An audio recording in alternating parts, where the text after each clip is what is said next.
अस्सलामुअलैकुम नाज़रीन, आप देख रहे हैं जेएन न्यूज़ एचडी। आइए नजर डालते हैं आज की अहम खबरों पर।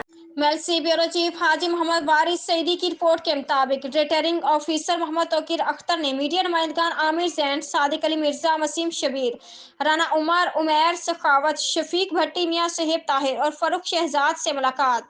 एन 165 में होने वाले ज़मीनी इंतखाबात के हवाले से तमाम तर तैयारियां मुकम्मल कर ली हैं।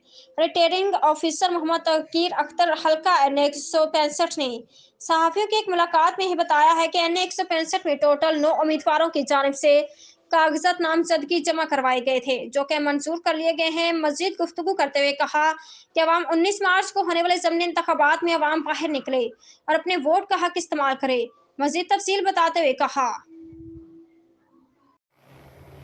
बिस्मिल्लाहिर्रहमानिर्रहीम। मेरा नाम मोहम्मद तौकीर अख्तर है जी और मैं रिटर्निंग ऑफिसर हूँ NA 165 का।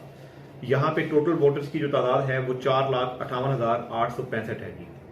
एडिशनली अभी मल्टीपल एक्टिविटीज़ चल रही हैं जिसमें पोलिंग स्कीम हमारी ऑलमोस्ट फाइनल स्टेजेस में है, वो टेंटेटिव तैयार हो गई है। इसके साथ ही साथ हमारी सिक्योरिटी के अरेंजमेंट्स के बारे में DPO साहब से और DC साहब से मीटिंग्स ऑन एंड ऑफ हो रही हैं।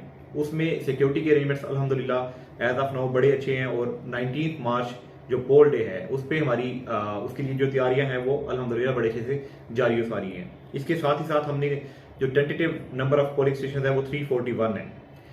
इसी हिसाब से 341 प्रिजाइडिंग ऑफिसर्स होंगे जी और टोटल जो बूथ हमने